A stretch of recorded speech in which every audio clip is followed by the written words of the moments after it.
What is up, everybody? Welcome to the Ham Radio Crash Course. Welcome to Saturday. I hope you're enjoying your weekend. Hope you're getting out there for the Florida QSO party. It's a good time to get on HF. Today we're going to be talking about getting started, beginning your journey into portable ham radio.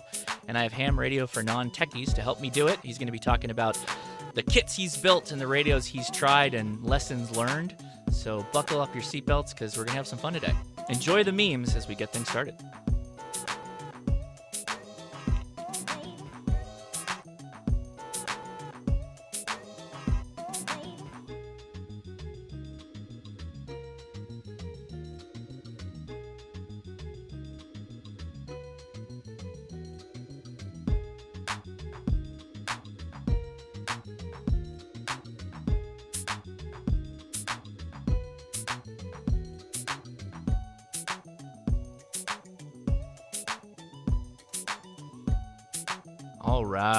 All right, everybody. How's it going? Thanks for clicking on the Ham Radio Crash Course and joining us here on the live stream. Appreciate you taking the time out of your probably busy Saturday, maybe pulling you away from the radio a little bit. For those of you that are new and getting started with amateur radio, or maybe you're getting started in HF, today's show is going to be focused to help you out. But as always, all of our experts in the room, this is a discussion. So if you have comments or feedback, just mention me at Ham Radio Crash Course in the chats, and I can feature your question or your comment, and we'll try and answer it live. So yeah, big weekend. Thanks again. Florida QSO party's going on, and I have Scott, Ham Radio for Non-Techies here, so we'll be chatting with him shortly. I do want to mention a big thank you to my wife, Leah. She has completed a new shirt specifically for those of us that are going to Hamvention this year. This is our Dayton HRCC shirt. We're not saying Hamvention anywhere on it because Hamvention is trademarked and we respect that. So keep that in mind. But for those of you that go to the website, hamtactical.com, the link is in the description, you will find all kinds of interesting little quirky Easter eggs that we've hidden in there for those of you that listen to the podcast and watch the videos. So thank you, Leah, for doing that. I think it's pretty funny, the amount of work that she put into it and the payoff. It's really, really nice. So really good. Thank you, Leah. All right, mentioned it. Florida QSO party is this weekend, so make sure you get out there, get on the air, make some contacts. QSO parties are a lot of fun. It's a pretty relaxed exchange, and again, what is an exchange? It's where you send signal reports, both sides send them so you can get them in the logs, along with what band you're operating on, and in this case, I think the exchange is going to be what state, if you're outside Florida, and then within county or AWL section. I'm pretty sure that's how that works out. So pretty good stuff. That's always fun to get up on the into the QSO parties, and Florida is generally a pretty active one. So make sure you get on HF and check it out. I was hearing a couple of stations before getting started. Actually, I was in the shack most of today. So pretty cool. All right. So today I have Scott from Ham Radio for Non-Techies. Scott has a very, practical approach to ham radio in kind of not just learn from doing, but he says non-techies, but of course still it's all technical. We can't really avoid that, but he does it in a way that is approachable and I think is welcoming to those that are starting out. So make sure, again, link in the description for all this stuff, and Scott's down there. Make sure you go check him out on YouTube because, yeah, sure enough, there he is. He's got a YouTube page and he's got some cool thumbnails that go along with it. So let's welcome Scott. We'll bring him right in. Scott, how are you doing today? Doing great, Josh. Glad to be here. How are you? I'm doing great. Thanks for taking the time. I know you're also a busy guy. You were telling me a little bit beforehand. You've got some club responsibilities now that you're active in your club and everything else. Why don't you mention your channel? Go ahead. Want to talk about anything? Yeah, well, I just rebuilt our club's website. It was kind of like looking like 1997, and I kind of brought up to 2022. Mm-hmm. Just made a lot of improvements, made a lot of things easier, more accessible, a lot of information on there. So people that want to get licensed can easily find the information that they need.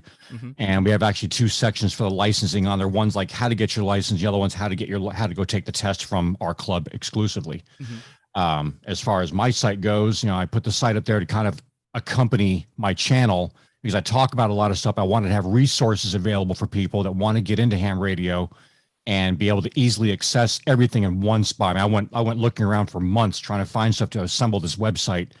And I think I've done pretty good so far. I'm constantly adding more stuff to it, but it's to let anybody. It doesn't matter if you've got a doctorate in engineering or if you just I don't know came off from under a rock. You want to get into ham radio. I gave you the resources to do it, and if you follow the stuff that I show you there, along with the other YouTubers out here, you'll pass and get on there and enjoy the hobby. I love it. I'm getting some comments that your audio's a little spicy. I brought your level down a little bit, but I think it's on in your end. It didn't sound like that when we got started, so I don't know. All right. That sound a little better? Yes, that's much better. Make sure I want to mention too. Scott has been a longtime supporter of the Discord after chats, and he comes in there pretty much every Saturday. I don't know if you missed one in a long time, and we're there to just help people out. So if you don't get your questions answered while we're live today, feel free to join us on the Discord. The link is in the description, and there is a live stream after chat down at the bottom there. It's a text chat and voice chat. It's mainly on voice, and we, answer as many questions as we can. So I just wanted to say thank you, Scott, for, again, taking extra time out of your schedule to also be on the after chats. I do appreciate it. Oh, absolutely. Yeah, we'll get to your website in a second because Scott has some really interesting tools that he's built that I think is pretty unique that we will be sharing. But you also brought along some slides that we're going to talk about. So why don't you go ahead and kind of explain what we're talking about here, and I'll bring them up and we can kind of go through it. Okay. Yeah. So basically, we're going to be talking about hamming it up outdoors. How to get out of your QTH, out of your home, grab some gear, go out into the wild, if that's what your thing is, and just enjoy the outdoor air. Get out there and see, change your surroundings. Maybe find a new adventure. I mean, out in Texas, everything's pretty much flat. We have parks and out here, but if you live in an area that has mountains and trails and things like that, throw on a radio, grab a battery, throw it in a backpack, and go hike somewhere for a little while and just go have fun. So we have to keep people in suspense before we dive right into these because we do have a lot of hot information here. First, thank you, Dwight T, for the super chat. Really do appreciate it. That helps support the channel as well. And Scott, what beverage do you have with you this evening? We should do beverages. Oh, beverages. I haven't even started pouring my beverage yet. I didn't either. I was saving it for this moment. So I have a Hell or High Mango. This is from the 21st Amendment Brewery, which I believe is out of they're in the Bay Area up north, I think. Yeah. What do you got? Well, I went a little heavier. I've got a nice little carafe of Weller Special Reserve bourbon. Oh wow! Okay, you're definitely classing up the show tonight. So nicely done. Thanks for it's my go-to bourbon. Thanks for bringing the high society here along with you.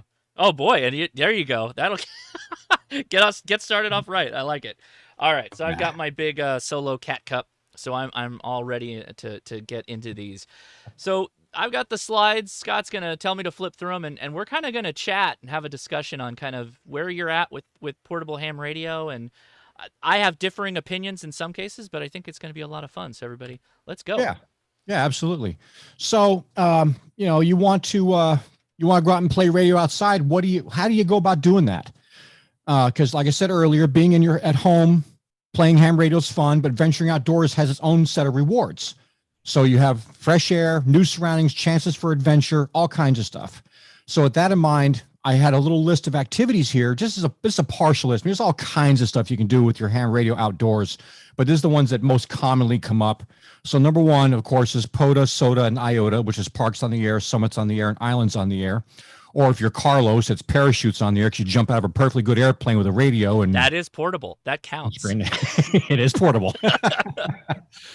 Special events like this weekend, my club is actually doing the MS 150 bike ride. Mm-hmm. And I got a couple of my friends are out there monitoring that and helping out with that. I did that show last year on the air show. Our club does stuff for the air shows and helps provide security or help work with the local law enforcement, stuff like that, kind of make sure everybody has a safe and good time. There's sports events that sometimes require ham radio people to come out there to just kind of keep an eye on things. So you have options like that. One that I did not know about, which is Worldwide Flora and Fauna, and you can find that at wwff.co. Mm-hmm. It's kind of, from what you might have to help me out with this a little bit, Josh. It's kind of like parks on the air because you still get you outside. They have their own little rules of things, your own ways of you're still making contacts, mm-hmm. and you have their own little group or set of rewards or awards you can win by performing certain tasks. I am not at all well versed in worldwide flora and fauna. I do know that you require more contacts and you actually need to be at the location for an explicit amount of time at least. Like Mm. there's a lower end of the time spectrum, and then you can stay longer. But they generally want you to try and work a lot of contacts when you're doing it. But I'm sure someone in the chat, if they've done it before, will comment. Parks on the Air feels like the stripped down, high speed, low drag version of Flora and Fauna, or Worldwide Flora and Fauna. So Yeah, yeah, and Parks on the Air is a lot of fun. I mean, it is. I've talked about it before. You've talked about it before, and it's something that we all, if you get into it, once you get into it, it really just takes a life of its own, and you'll find all kinds of cool things to do with Parks on the Air, and then eventually, summits on the air if you're around mountains and stuff. Yep. Next thing on here is hiking and camping. Obviously, if you're going out hiking or go out camping somewhere, and so you're going out to when I think of this, I think like going out to the Grand Canyon. You're out in the Grand Canyon somewhere. You got maybe a couple people, a couple little teams of people. And you're off doing maybe some of your whitewater rafting while the other ones are hiking somewhere. Having a ham radio for that might be kind of cool to be able to keep in touch with each other and maybe test out your equipment and learn about propagation and things like that. Mm-hmm. Next on that would be working satellites or working the International Space Station, which you've talked about that a couple times. I've tried reaching it. Mm-hmm. Unfortunately, with the International Space Station, when it's flying over Houston, I'm not the only ham here. So when I get on the radio and I bring up the frequency with the ISS, every other ham's like calling out their call sign to get a hold of these guys. So yeah. Also with satellites, we're generally talking about VHF and UHF radios. Right. A lot of people use handhelds, or some of them, they've got mobiles or larger radios like the ICOM 9700 that'll do VHF, UHF. Not necessarily the same radio that you would do for a PODA or SOTA activation, although it's possible, but generally we're kind of talking HF with some of these. Yeah. So the next thing would be storm chasing. If that's your thing, you like run around and you're a big fan of the movie Twister, you can run around and find tornadoes and call into the emergency services out there and let them know you spotted something. I'm not really sure how that all works. Is actually what's the organization that does the storm chasing stuff? Is an actual official ham? Stormwatch? Is it Stormwatch? Might be Stormwatch. Yeah. So yeah, that's another cool thing. I mentioned earlier working while being airborne, parachutes on the air. Our friend Carlos does that quite frequently. Skywarn. Sorry, chat said Skywarn. They're right. Skywarn. Okay. But yeah, we have Carlos does parachutes on the air, and I love watching it. Probably never do it. Just jumping out of a perfectly good airplane doesn't really make much sense to me. A couple of the guys did the hot air balloon stuff, and that's pretty cool. Or as I call it, oops, missed the ladder. The hot air balloons kind of freak me out. I've seen a couple of videos where they're kind of under the control of wind, right? Yeah. You're not really in control of a hot air balloon. And I've seen some wild videos. And so then also to deploy an antenna and work contacts and stuff. Pretty interesting. I imagine you could probably get some really good contacts, but also a little hair raising, I imagine, at parts. Oh, yeah. When I was 8 years old, my parents made me watch the Hindenburg, so I'm not really big on balloons either. Yeah. Ended. That one's that's indeed the huge manity of the whole thing. Yeah. That like 37 seconds that thing went up. Yeah, that was I mean, that's where that whole term the humanity, that's where that came from. Was that was actually broadcast over the radio when that was live when it happened. Yeah. Not good. So last two things here, obviously, if you've heard anything about ham radio, if you've been in ham radio for a while, or if you're just getting into it, you're going to hear about this thing called Field Day. And there's two of them a year. There's a winter field day and a summer field day. And summer field day is coming up June 24th, I believe. It's always the fourth weekend of June, right? Yeah, something like that. So those are all good things. Usually that'll involve, you can do things on your own. You can go to ARRL's website and figure out how to find what your designation is for how you set your station up that day to go out and make contacts. But a lot of times you do it with the local club. And like I said, our club has like 6 or 7 Elecraft radios they set up. And the guys are, some are doing CW, some are doing FT8, some guys are just calling out CQ and just making, racking up as many points as possible. We'll definitely be talking about that too, because what do you do when you're doing portable ham radio with other people? That's important to talk about. Absolutely. And the last one here is just mobile HF. Having a mobile system in your car or just being out somewhere with a radio. You mentioned earlier about, you can go out and do parks on the air, not as an activator, but as a hunter, and just go out and hunt people that are actually doing parks on the air activations. So that's kind of a cool thing. Yeah, I do mobile HF ham radio every time I drive my car, and oftentimes I'm trying to look for a POTA to try and chase while I'm doing it and we're going down the road. I don't do all that at the same time, everybody. I mean, when I'm stopped, I look up who's out there, tune it to the frequency, and see if I can hear them. Have some fun that way. But when you have a mobile HF station, I know Don N5SKT's in the chat. He's got a van and he's got his radio in, ham stick on the roof. You can activate your POTA with that. You can just pull up into the park. Once you're in the park, you make your contacts. It counts. You're good to go. So that's definitely a thing you can do. Absolutely. Okay, so I guess next slide. Okay, I didn't make this image. I had nothing to do with this image, so don't come at me. Guilty.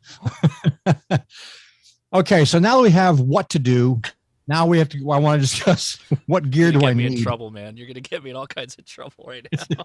I think that's a funny picture, man. I had to do it. It's funny, but when it's your face on there, it's a little surreal. Okay, so you're going to need a few things depending on what activity you choose to do outdoors with ham radio. So breaking it down to the absolute minimums of what you're going to need. Obviously, you're going to need a radio, whether it's a VHF, UHF, or an HF, or a little combo of all three. HTs or HF radios, depends on your activity.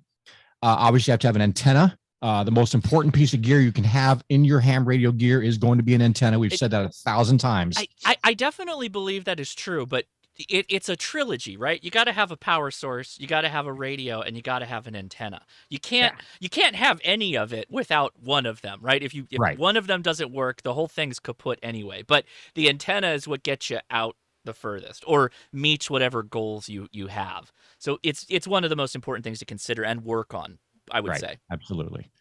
Obviously a power source. How are you going to power your radio? Solar, battery, generator, whatever. Most people will most likely use a battery and then supplement that with a solar panel set up with a solar charge controller. That's what I do.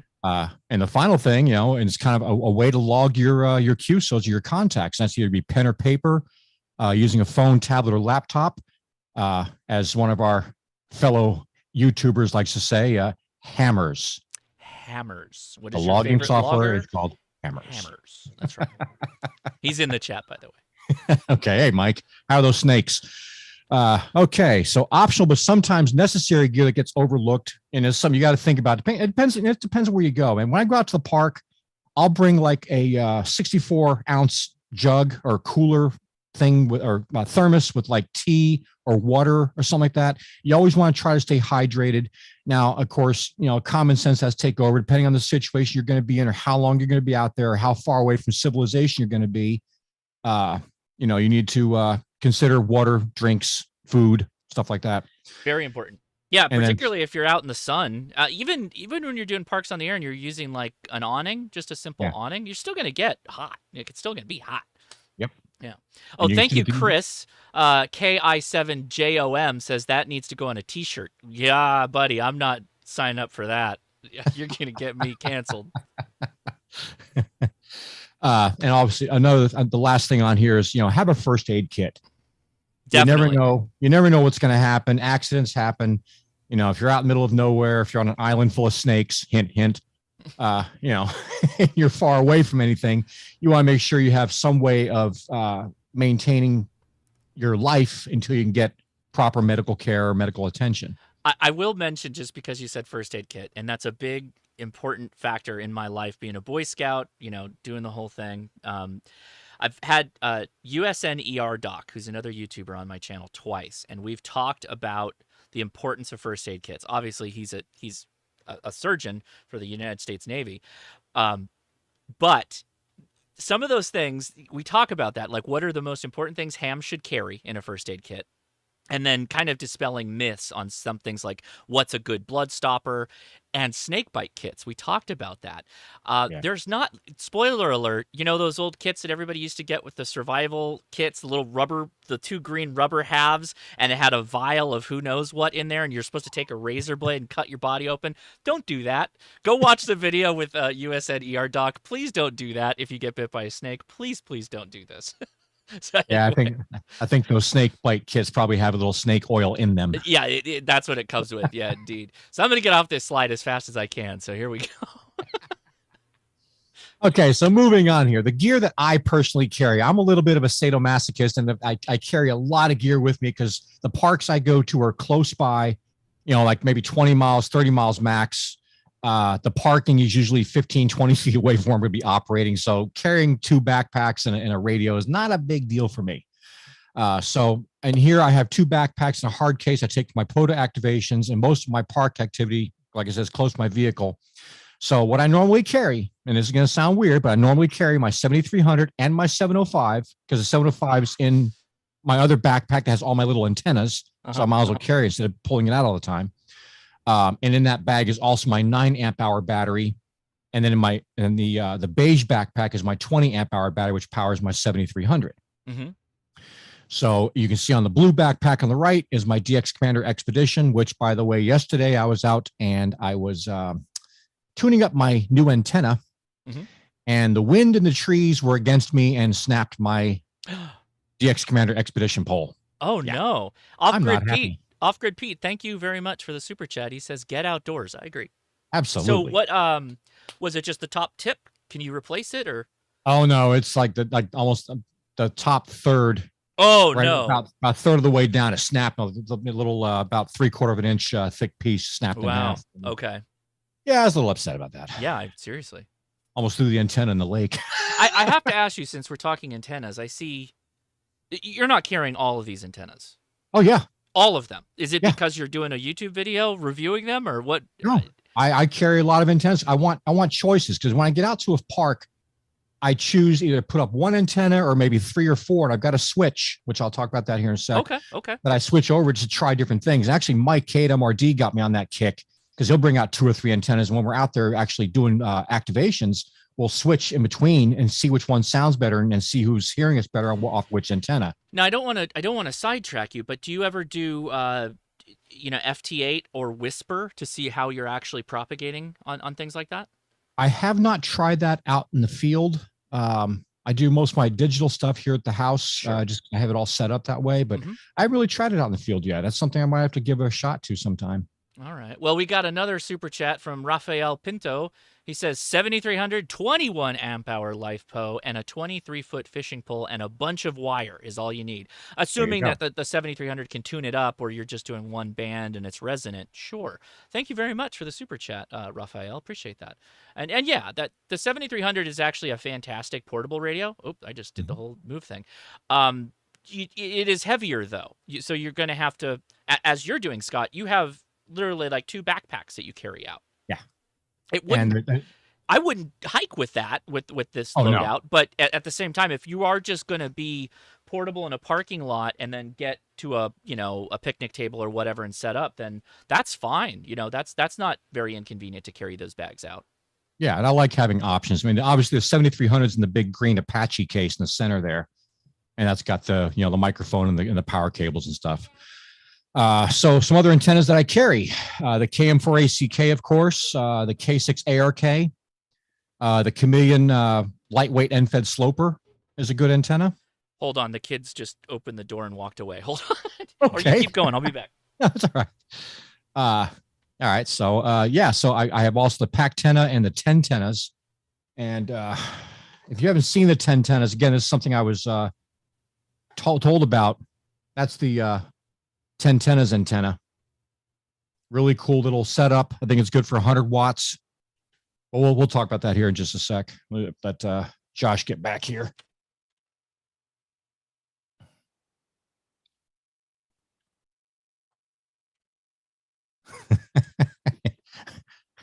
Are you back? Hopefully you kept going and we didn't have a bunch of dead air there. But no. I try to keep it going. No, I was talking about a couple of the antennas here, about the Pac-Tenna, the 10 tennas, the spark plug antennas, the 50 watt and 100 watt versions. I carry a lot of coax. I've got 25-foot pieces. I got a bunch of 50-foot pieces of coax. I carry most of the RG8X stuff. Antenna switch, again, if I'm using multiple antennas, and sometimes I like to hook up 2 or 3 antennas, and I like to switch between them, just it's kind of fun. But it really depends on how much I want to set up that day. I might just want to put the commander up and call it done because I get all the bands. It's going to work every time. and I've logged thousands of contacts with it. So, It's no it's reason why it's not. one of those toss-ups of like how much time do you have? How much time are you going to sit there Right. for the commander for me? In fact, with that comment, got a question super chat actually from Case. Thank you for the super chat. When choosing antennas, are you matching it to your particular radio or to the band you want to operate, or based more on the task at hand?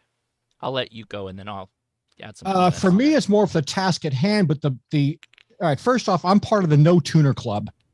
I don't like carrying an antenna tuner. I want a resident antenna. I tune it up with my analyzer one time, Mhm. and most of my antennas are multi-band end fed half waves. We'll do 40, 20, 15, and 10 or other, different things. And yeah, I choose the antenna I want to use for the operation or the situation that I happen to be in. Absolutely. I am completely task bound with this. Obviously, I'm not going to bring an antenna that my radio can't run on as far as band support. So, some of the radios that I've got on my table right now, and definitely the radios that Scott's talking about, those are pretty much all the HF bands. So going with something like a DX Commander when you have a little bit of time to set the thing up and you're going to be there for a while and try to make a lot of contacts is great. On the other hand, if you're doing something where 100 watts is kind of what you're aiming for, but you want a quick setup, a pack antenna is really good. The spark plug antenna is similar to that as well. And, if I'm doing QRP, I have my K6ARK tiny little boy antennas that I carry in addition to whatever antenna I am carrying otherwise. It's always a backup antenna. Yeah, Scott's holding it up, and I have a live stream where we built it with Adam. It's an easy build. It really is, even though that little SMD is small. But a lot of the time, there's two considerations generally. Is what band you think you're going to operate on. Sometimes I won't bother to bring an 80-meter antenna on a Parks on the Air because I'm not really going to use it during the day. At most, I may go down to 40 meters. And then the power output that the antenna can handle from your radio. That's part of the consideration as well. Pretty much everything Scott has mentioned will do 100 watts. But if you're bringing a QRP radio, it might not be value added to bring a big heavy antenna when a Right. real lightweight one will do just fine. Yeah, exactly. Yeah, if you're using the 705, you got a max output of 10 watts on that. Yeah. I guess the Commander would be kind of cool, but I mean, really, I've done it. the K6ARK is going to be just fine. When I was in Big Bear 2 years ago now. Wow. I set up like 5 antennas on a live stream, and we did whisper tests and FT8 tests to see which propagation was the best. Ultimately, the DX Commander was the best. But that's very much the no tuner club and literally a resonant wire up in the air. Yeah. So generally that's going to get the nod, but yeah. So moving on here, the other thing, like I said, is a rig expert. I carry my analyzer with me just in case. You never know, something might happen. You might snap a wire. You have extra wire in your pack, and it might be the only antenna you have out there. Of course, that's not the case with me. I always have multiple antennas. But if I had to tune something else up or make an adjustment to it, I can do that out in the field, and I'm ready to rock and roll. Mm-hmm. Next thing is the biggest thing. I cannot emphasize this enough. New ham people, if you're going to be doing ham radio outdoors, always have connectors and adapters and have as many as you can fit in your pack. I highly recommend a devoted pouch. Yes. And I would go a step further to say a random PL259 to BNC, or sorry, SO239 to BNC, adapter. Just have one of those in a pouch. Having two is always a really good thing. There was a question that came in from Chuck. What's a spark plug antenna? You have one, right? Don't you have one in front of you? I have a couple. Here, you want to? So spark plug antenna. I'm sorry? Can you hold it up? Yeah. I have the large one and the small one. This one here is good up to 50 watts. This one's good up to 100 watts. They're 64-to-1 ununs on there. But it's BNC connector. You pop in your cable here, you unscrew this, drop in a wire, run up into a tree, you're on the air. And these fit in your pocket. Yep. Spark plug. I wonder where they got that name from. The darndest thing. Yeah. So we talked about containers of tea and water, beef jerky, stuff Absolutely. like that. Yep. I actually anything you would, if you're curious, if you weren't a Boy Scout or a Cub Scout, look up the 10 essentials. I generally recommend bring the 10 essentials, even if it's just going to be a parking lot or picnic table portable activation. Bring the 10 essentials. It's really important. Yeah, you just never know what you're going to need. Mm-hmm. So the other thing here, I did get rid of my 8-inch tablet. My Lenovo, I was just too slow. The Tab 8. Yeah, the $99 Wonder. Yeah, I mean, like it for VHF, like APRS and that kind of stuff is generally what I use it for. Well, see, I tried using hammers on it, and it was just so slow. Mm. So I had to upgrade. I went in and got a Samsung. It was like an extra $75 for the Samsung, and it's much faster. And I use the same keyboard you recommended, that little Bluetooth keyboard, which is awesome. The little fold-out guy, right? Yep. And it works just fine. I got a little tablet stand for it. I bought a large mouse pad, which you'll see here in a second. And the last and final thing, especially for you Texas boys and girls, bug spray. If you're not from Texas, we have mosquitoes here that have been known to carry away children. I didn't appreciate it until the first time I was in Austin and I saw it for real, and I was like, oh, man, it was a nice enough day out that I wanted to be outside, but it was just totally not an option with the amount of mosquitoes that were out there. You couldn't hang out outside. It was crazy. It's bad. It can get really, really bad. Okay, so alternatively, if I'm feeling lazy, last year I built a Go Box. And my Go Box consists of my 891, an LDG Z100 tuner, because this is back before I joined the No Tuner Club, but I have it just in case. And I have an MPass 2.0 antenna system that does require a tuner, and my MCOM 3 Chameleon antenna requires a tuner. Mm-hmm. So for those, if I want to bring those out there, which are very, very portable antennas, they do require a tuner. External speaker, 15 amp hour Bioenno batteries in the back, my Bioenno solar charge controller in case I want to charge up my solar panels. And of course I carry that other tactical bag that has all my other antennas and coax and stuff.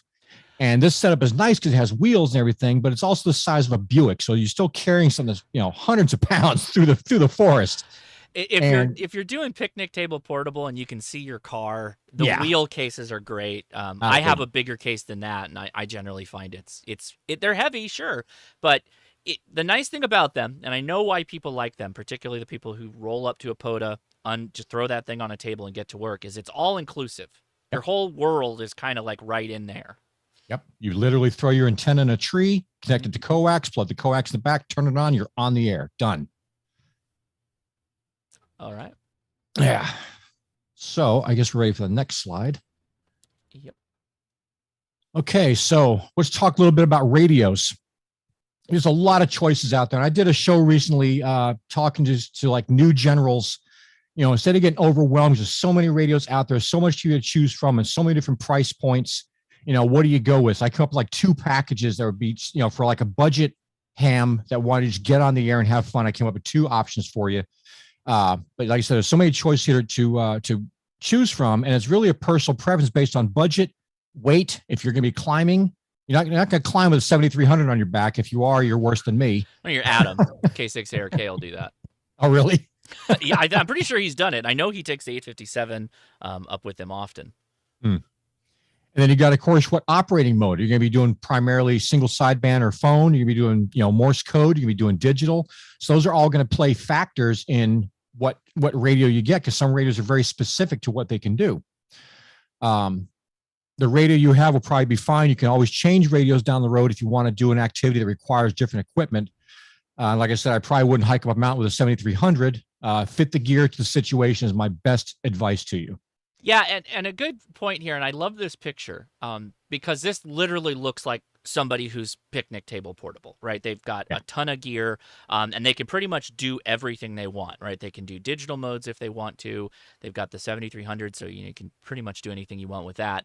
If I was going to go backpacking, obviously I probably wouldn't take most of that, except for that, K6ARK or the PAC-10 antenna there. Even the analyzer is a bit big.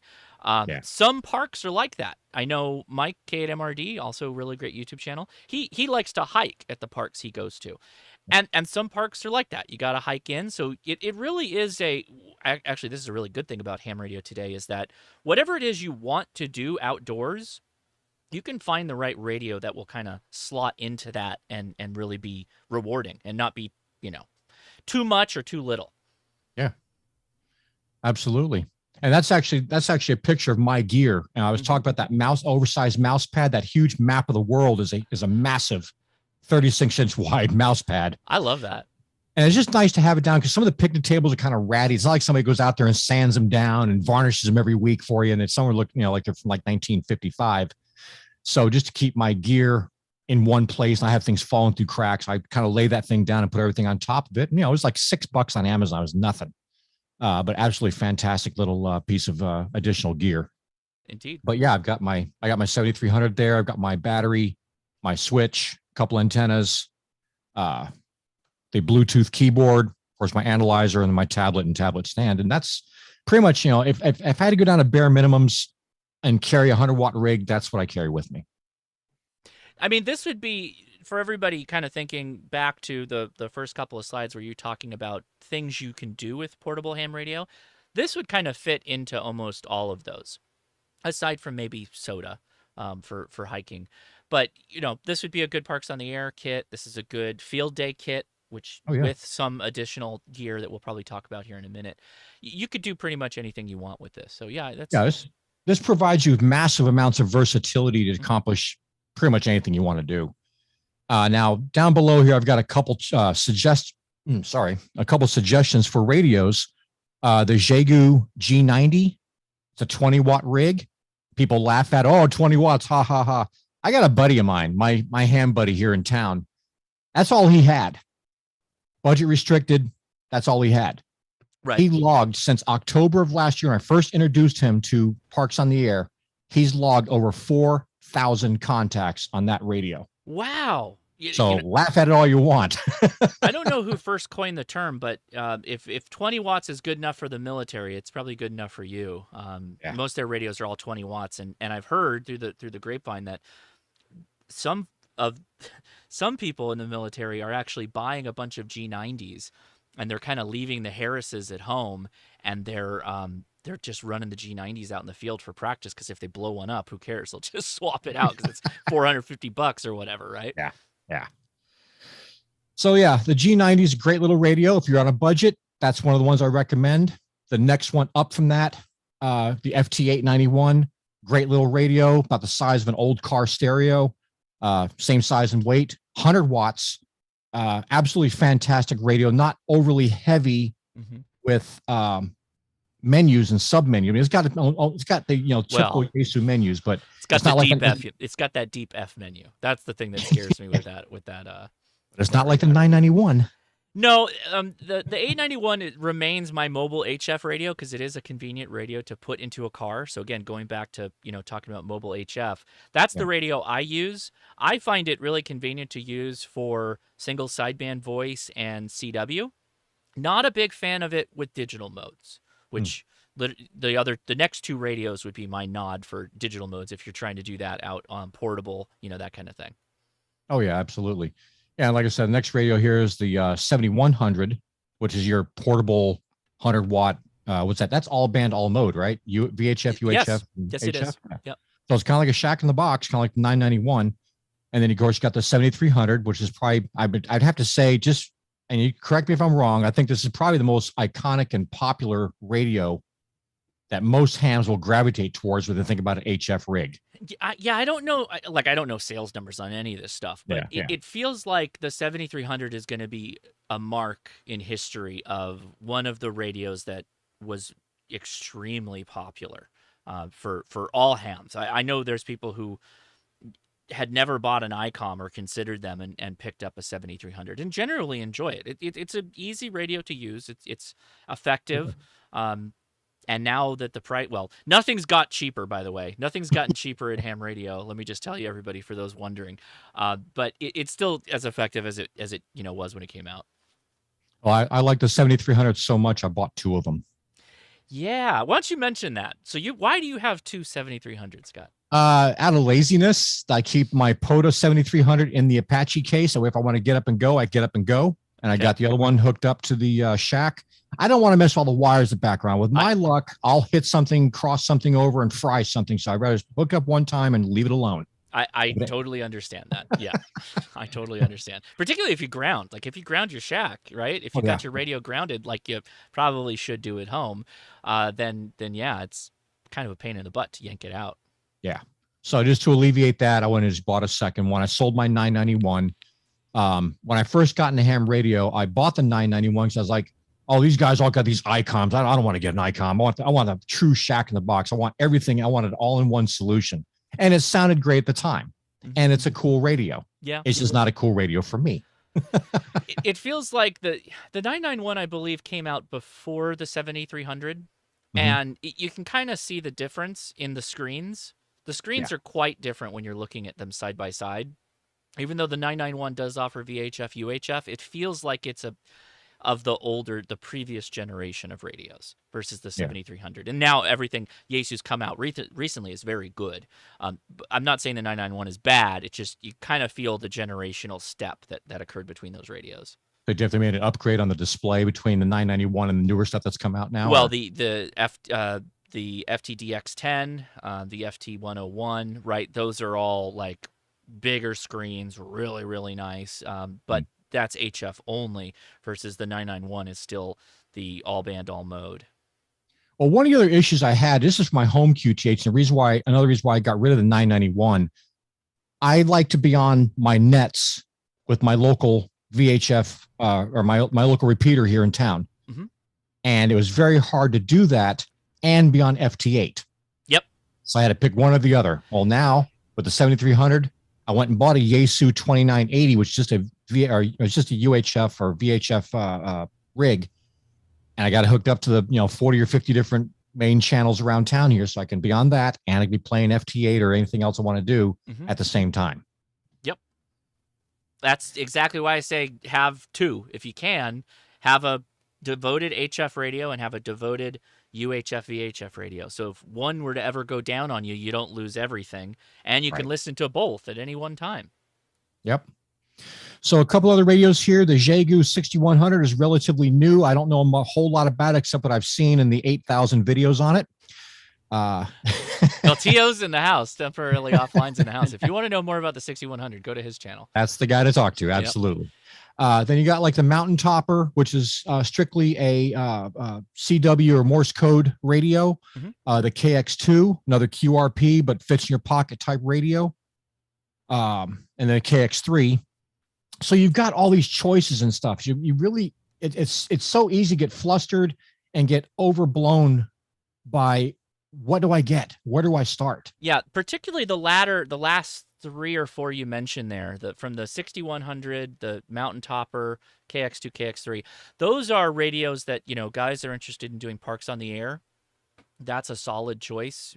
They're really lightweight. The KX2 in particular would probably be my nod on the best kind of radio you can get for that. There are people who do their entire QRP contesting, right? There's people who do QRP contesting, and they use the KX2, KX3, and they also go outdoors with them. So they're also fantastic, effective radios. Absolutely. Oh, you know what you don't have listed? The 705. Oh, you're right. I didn't mention the 705. 705 is another one of those shack in the box. Yeah, there you go. VHF, UHF, HF. I will take a moment. It's okay. I'll talk about the 705, Scott, but you have one too, so feel free to jump in. Absolutely. The 705, pound for pound, ounce for ounce, if you put aside the fact it doesn't have the tuner and it's only 10 watts, this radio does more than any radio that's out right now. It is my favorite portable radio. You can do wireless digital modes with it just from running off of a laptop. No wires required. It is all band, all mode. Super portable. I take that with me most times if I just don't know what I'm going to be doing, because I can put up a VHF, UHF antenna. I could put up an HF antenna. Fantastic radio. I absolutely love it. It's not inexpensive though. No. It's $1,200, so it's not cheap. But you bring both, you said, into the field. Yeah, which is because the 705 occupies the backpack that I'm normally carrying with me that has all my other little bits of gear and stuff that I kind of the essentials that I need. Right. So I just, instead of taking it out, I just kind of leave it in just in case I might want to just, not do 100 watts and do QRP one day. That's happened. All right. All right. So antennas, we talked about antennas earlier being like, one of the most important pieces of gear you can have. My recommendation here, obviously, is join us in the No Tuner Club. Join the dark side, and use resonant antennas only. I don't think it's the dark side. I feel like the tuner is the dark side of the force. I will Well, there you turn go. anything into an antenna. That's the dark side of the force, right? That's the Will It Antenna series. That's definitely the dark side. There The you go. purity of resonant antennas is very much the Jedi mindset of antennas, I feel. So the resonant antennas that I usually carry, I have a couple that aren't, like I said before, but your radio is only as good as your antenna. You can have a really crap radio, really cool antenna, and you're going to probably reach people better than if it was reversed. Yep, it's very true. So my top one being a DX Commander at 1,500 watts and $300, give or take a couple dollars. Excellent, excellent. Can't go wrong. You know, it doesn't matter if it's the Classic or the Expedition. If you're going doing portable stuff, DX Commander just makes an outright killer little antenna. If it's a Classic, it could be your portable antenna and your home antenna, or just, you know, it just kind of is your home antenna, and then once a year you drag it out for field day. Totally acceptable, right?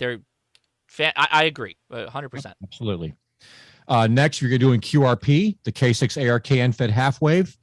You know, $25, 10 watts, great. And then, you know, it's the smallest little antenna. I think I've got. Sorry about that. I got that here, and that's the whole antenna.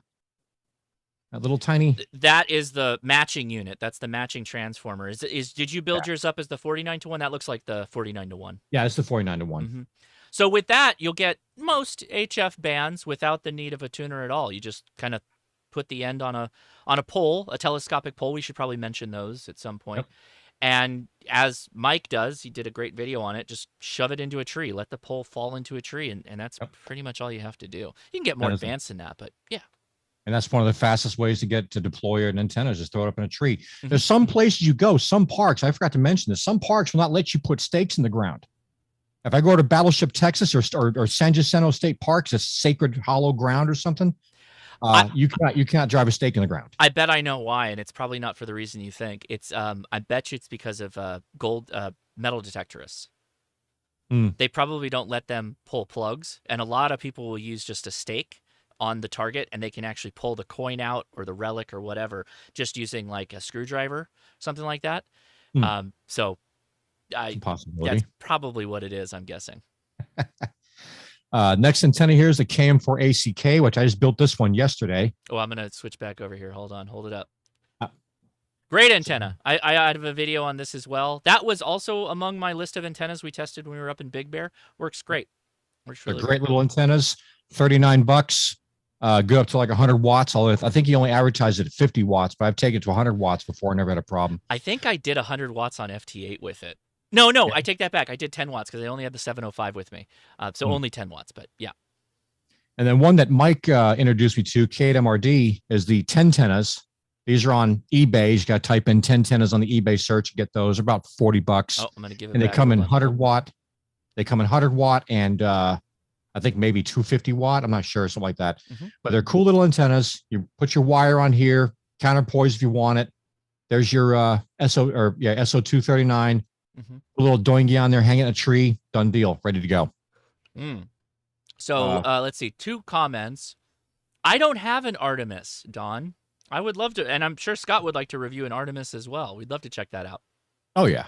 There was another comment. Craig says mag loop is awesome. The UK hams have proven that. So I have 2 opinions on mag loops. I love the footprint. That's the first one. Absolutely love the footprint of a mag loop.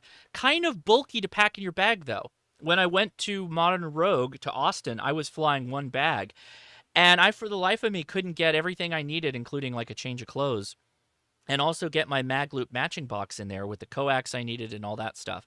So I agree they're really great, like beach portable, balcony portable antenna, but at the same time, I don't think they're better than any of the NFEDs listed here at QRP watts even. I like them, I respect them, but they have their purpose in place. I feel more often than not. Yeah, it's kind of what you're about though. Also, in the UK, I feel like you guys fall over and into an HF contact. You're all ground wave from my point of view on HF. I'm just kidding, of course. Okay, so a couple of the other ones here is kind of going through the list. We talked about the spark plug antenna. It comes in a 50-watt version and a 100-watt version, $45 and $75 respectively. Mm-hmm. Cool little antenna. You do have to, use your analyzer and get it tuned up, but you can use that wire on both of them. And I've made a lot of contacts with that, no problems. Chameleon, of course, makes a great antenna, a little bit on the pricey side, but 200-watt max on their lightweight infed sloper. And it's got various configurations. You can set that thing up in various different ways. Mm-hmm. But $108 price point might be a little much for some other people when you have pretty much the same thing on the left side for $40 and under. The unicorn. Yeah. The unicorn is the Pactena. Yeah, I'll go back to you. There you go. There it is. These are hard to get. These are hard to get. Yeah, when you see these things go up for sale, if you're on the market when you got $100, you better buy it the second you see it. Did you also you lose? Did you buy yours at the same time it popped up live when we were on Discord? Yes. So they all went live during one of my after shows, and we all bought like the stock out. I think on that antenna. I also have the add-on for the 40-meter add-on, the 40-meter length of wire for that. Yeah, that's what I've got on here. The yellow. That's what it is? Yeah. Okay. I've got it on here. Stuff. Again, those are antennas that you just put up. So far, I think everything you've talked about is just an antenna you just put up, and then you go to town on it. That's all you got to do. While I've got you on this screen, there was a question that came in, and I'll let you answer it. By the way, these are Scott's slides. So these are Scott's opinions. I'm just adding my thoughts along the way, but I'm curious if you've ever tried QRP guys. Yes, I do have the QRP guys, no tune end-fed half wave. I've got a couple of videos on it. I'm kind of on the fence about it because when I first got it, it's like one of my first antennas. It was the very first antenna I ever built as a ham. Mm-hmm. And I mainly used it when I first got introduced to FT8 by TO and the gang. Yeah. And I used it as my FT8 antenna. And then I went back a couple months later. Someone's like, "Oh, you did that build video. You never talked about how you tuned it up in this Nass." I went back to the tuning video, knowing a little bit more about antennas and more about ham radio like I do now. And I wasn't that happy with the way it performed out there. I was sitting there trying not to eat crow on camera, but I'm looking at the thing. I kept playing with it, trying to get it to tune, get it to get the SWR down as low as possible. And I kept having issues and problems with it. A couple people have given me some suggestions on that, though. I have a couple of them. The one that I think is, I kind of agree. There was another comment. It was from Ryan V. Said, not a lot of documentation on QRP guys stuff. Now, from an instructions on the build, lots of instructions. They'll get you through the build, no problem. But there's some things like the 3-band vertical. Have you seen the 3-band vertical antenna? It has the two switches. Not. It does 40, 30, and 20. So I was using that for a while on pod activations. And the problem with it is by the time you get it all set up and you get all the radials out and you get everything, you get the vertical element hoisted up on the telescopic antenna, you're almost at like DX Commander territory. Like an expedition or something really lightweight, like 1 or 2 bands that you bring with you. For this, though, and by the way, this existed like 2 years before the DX Commander came out, that I was playing around with this, doing summits on the air. I found that it was like, you could never really get all the bands good. Like, I got 20 meters really good, which is really what I only cared about, and I cared about 40. I didn't care about 30, but you need to use 30 to get to 40 as part of the matching system. So it's kind of fidgety, but I generally love QRP guys. This is a shout out for everybody on portable. Yep, that's what we're talking about. But if you're curious on getting started in doing soldering projects, just understanding kit building, the QRP guys, their kits are great because they're inexpensive. The documentation on building them is very thorough, and from that point of view, it's a recommendation for those that want to get started in that area. Yeah, you can't go wrong with any kind of a kit, something like that, because like you said, inexpensive. You'll get experience of building it. You'll get to enjoy the frustrations. The rest of us get to enjoy. Yes. But you can end up with something kind of cool in the end of it. So it's definitely worth doing it. Yeah. Which brings to my next point here. Any homebrew antenna you built is a good one. There's lots of stuff out there. Building a 49-to-1 end-fed half wave is not a difficult thing. A lot of these other antennas here are all based on that. Yep. So, you can build one on your own if you want to go source your own parts. The last two on here do require that you have an analyzer with you because they'll do different bands, but you got to kind of tune them a little bit. to get them to kind of work. If I'm feeling very bougie and I got the pack space, I'll grab the Stick Pro, the Rig Expert Stick Pro. But Yeah. I tune it up generally with the 705, just the SWR meter on the 705. Oh yeah. Okay. Yeah, absolutely. It takes a little bit longer. It's not Yeah. as fast, but by and large, the Buddy Stick Pro has become my portable antenna of choice, just because it's freestanding Mhm. and it's faster to set up for me than the Wolf River Coil is. Okay. All right. Let's go look at my top three antennas. All And right. the top three that I use are the DX Commander, the KM4 ACK, and my spark plugs. I might amend that now because I probably should have put a fourth one of my top four antennas because I really like that pack antenna. That's a really cool little antenna.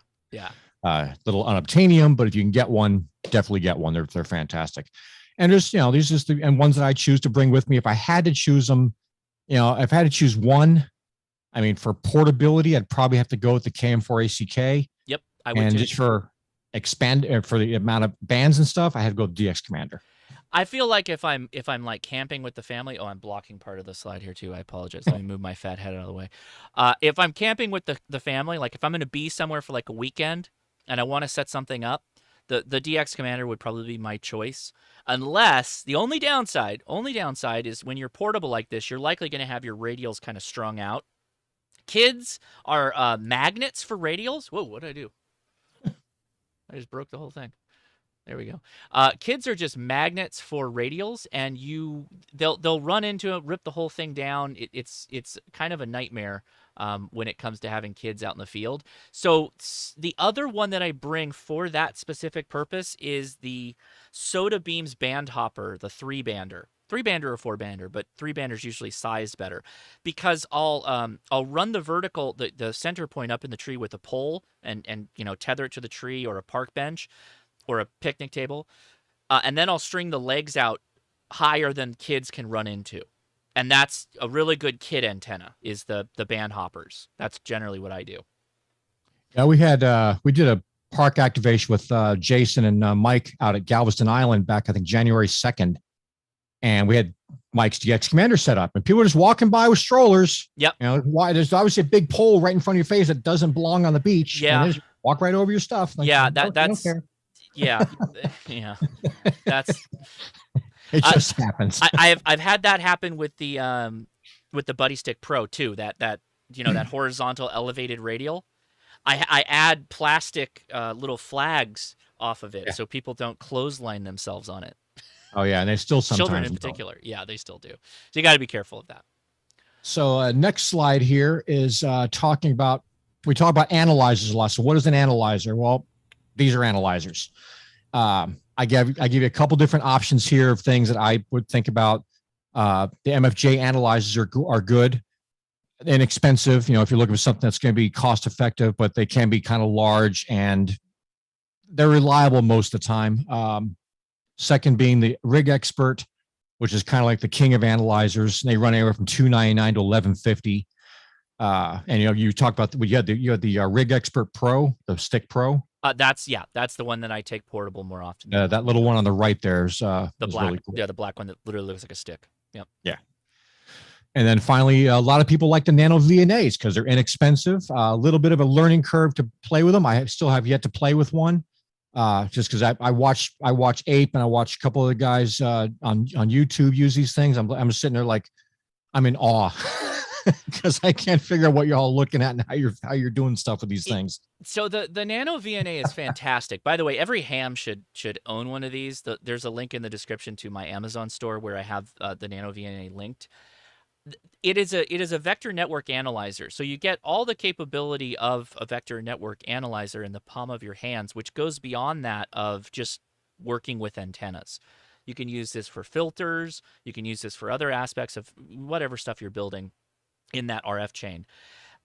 It's not the best portable, though. This one, the one that Scott has a bigger screen, so it's easier to see, and it has I think, BNC possible.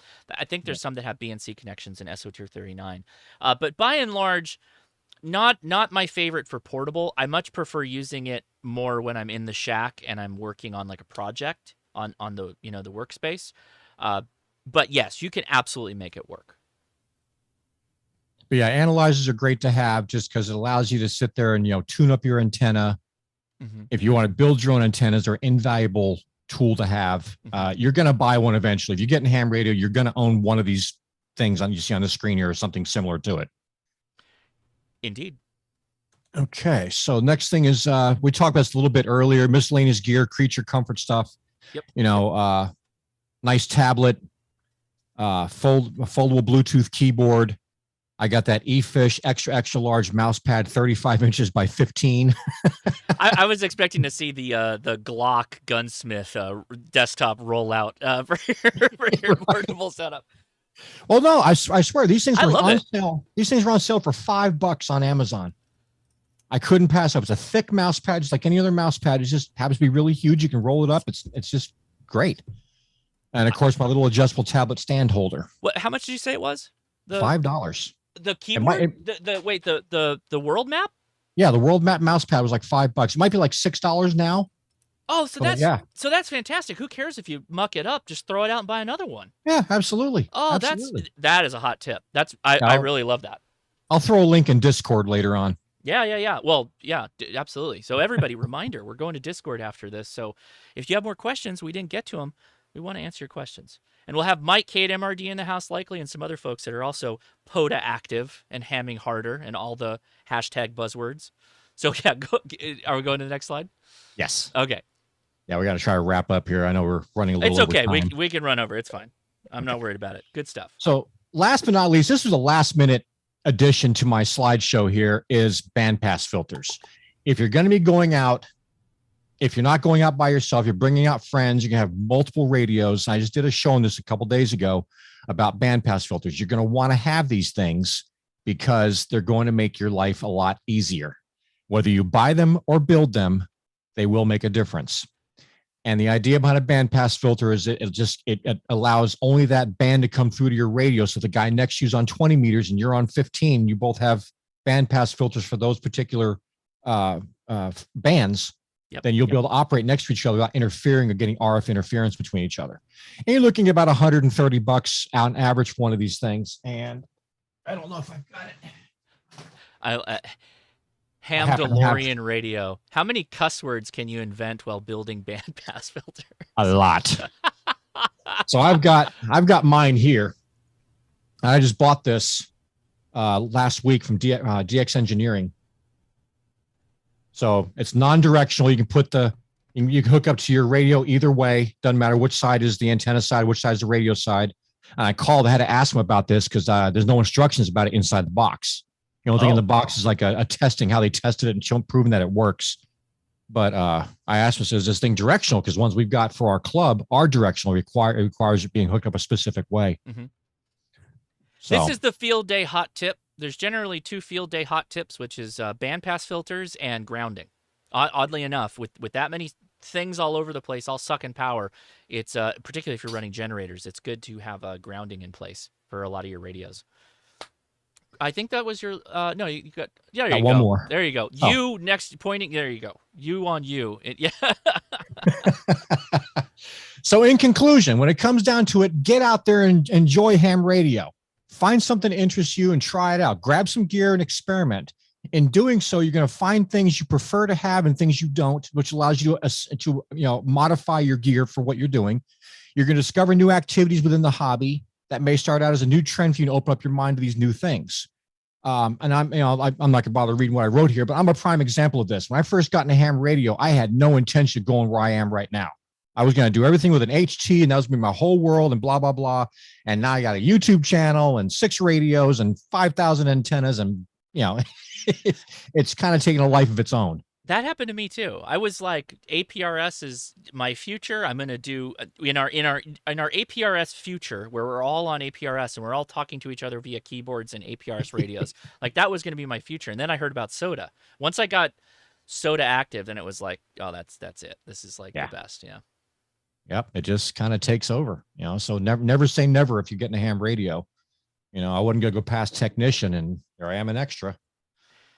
So it's definitely a lot of fun. I can't like, again, I'll now that everybody's still here, I'll mention I was literally talking to myself for 3 minutes when I thought I started the stream. I didn't start it, and so I'm doing the whole cold open, and I'm like, huh. Somebody said, "Hey, Josh, you're late," and I'm like, "Am I late? Am I not live right now?" And and one of the things I mentioned was how I feel like portable ham radio, particularly on HF and Parks on the Air, is literally creating like a ham radio renaissance. Almost the same feeling that we had with the ARRL National Parks on the Air. I feel like that was the fuse that lit the powder keg. The powder keg is like it's Parks on the Air. It's portable ham radio. People are absolutely enthralled by it, and for good reason. It's so much fun. It's the Yeah. coolest. It's literally my favorite thing that I can when I can do it, that I can get out and work on. So Hmm. yeah, Scott, you did a fantastic job. I'm really glad that we could bring you out here to talk about this stuff because it's super cool, and hopefully everybody got some information there. And want to remind everybody, make sure to go check out Scott's channel. Let's pull that up real fast. The link is in the description, so make sure you go check Scott out. Again, links for all this are in the description.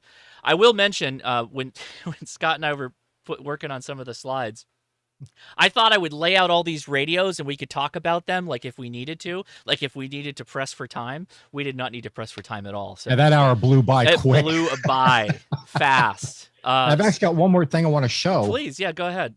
Let me go to my desktop.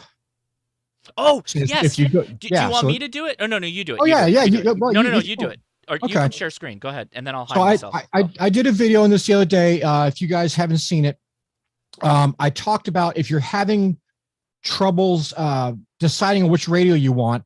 I took the 4 main radios so far. I'm going to do more later on as I find time for this. This is very labor intensive.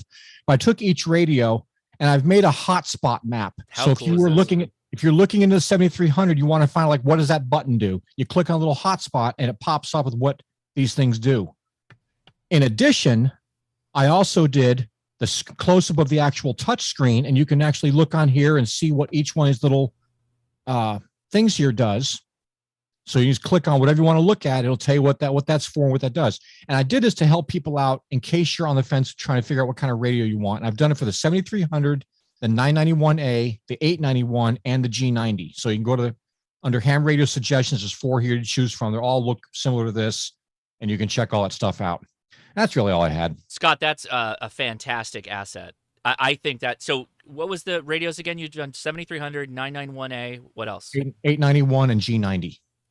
That's like the like typical starting point radios right now. So again, links in the description. Everybody go check out the website. He's added the tool tips on it with little pop-ups to make it easy. I think that's. I don't think has anybody done something like that yet with radio. Not that I've seen. I haven't seen it. No. it. You're And tapping into a brand new market. I might do the 705 next, but it's really the 705 is basically the smaller version of the 7300, so it's going to be a lot of the same stuff, and the screen's almost actually are almost identical. It's the confluence of the 7300 and the 9700, and so there's all those menu pages where there's the 1 and 2 button. So there's a whole lot of pages that you have with the 705, depending on what you're doing. Ah, okay. Yeah, the chat's blowing up. They love that idea, Scott. Seriously, you outdid yourself on that one. That's fantastic. Nicely done. Oh, I'm glad it's appreciated. And a lot of the comments when I did that first show, I only had the 7300 up there, and the comments after that, like, oh my God, please do the G90. Oh, please do that 991. Oh, please do the 891. So I was okay. I took 2 days off, and I took 2 days, like literally like 24 hours of just copying and pasting and making all these little things and doing my design stuff to make this thing happen. But so if it helps people out, it's worth it. So think about that. He took time off of his busy schedule to help give back to the community, and subscribing to his channel is free. So make sure you click that link and subscribe. It's free today only. Yeah. So make sure you do subscribe because he does put out good stuff. And he will be joining us on the Discord after chat, which we're going to be heading over here soon. Scott, I'll go ahead and say goodbye. If you want to hop off and head over to the Discord, I'll catch up with you there, or hang on the Zoom and we'll talk for a little minute. I'm going to wrap things up with the patrons. Want to say thank you. Thank you, everybody that live streamed. Thank you, Scott. Again, appreciate it. But thank you very much, patrons. We have patron picks next week, which means the patrons are picking the topic of the show. The last day to vote, or the last night to vote, is tonight. The voting ends tomorrow morning, which that means that I can work on the live stream for the following weekend. But I think the topic so far, I think we've got a front runner on revising my EMP trash can. So I'm wondering how I can revise it, or potentially what different radios I can pack in the EMP trash can to kind of level up our feature set. And I'm probably going to deploy a pace plan, and I'm probably going to go a little bit deeper in the planning aspect of it, with laminated cards in instructions that my wife could pick up. She's a ham, and use some of the radios effectively. I think that's the lacking part that really should be added, particularly if it's a disaster preparedness kind of thing. So yeah, lots of comments in the show. Great episode. We thank you. We really do appreciate it. 73 to you all. Again, you don't have to spend your Saturday evening here with me, with Scott tonight, and with the other guests we have out here. But I definitely thank you for it. I really do appreciate you, and it really means a lot. You take the time, and you're so active in the comments. That's the best part.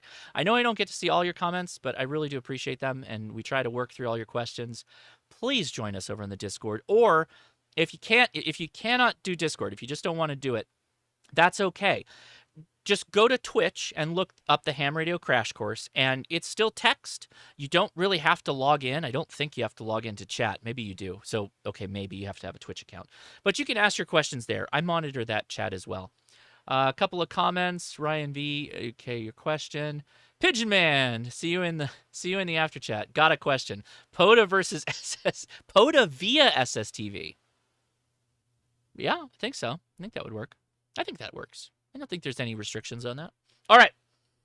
I'm going to play out with some memes, and then I'm going to hop over to the Discord. So thanks, everybody, for watching. We'll see you again real short here on Twitch and Discord.